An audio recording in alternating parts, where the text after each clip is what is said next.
waaw ma ne jógee nañ ci Baye Fall yi nag ñu ngi nii ci kuréel kat yi ndeysaan xasida gi. laayeen yi yéen benn programme képp ngeen am ni appel bi ngeen ñu ne ngeen koy bàyyi ak murid yi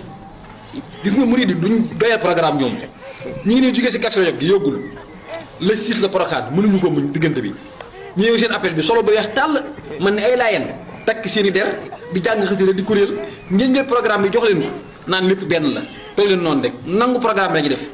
nangu appel bi la murid di bëgg parce que ñoom programme duñ ko doyal li ñu si programme kenn xam ko mais duñ doyal yéen nag benn ngeen am nii appel bi bis bu leen xoolee ba murid di nangu ko seen affaire la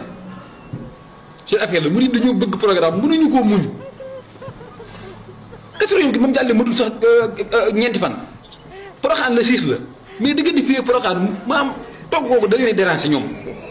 toog googu da leen di déranger moo tax ñëw seen appel bi sax sa sàpp ngeen jaay bëgg lu rafet naan waaw lépp benn la gërëwul ah tarixi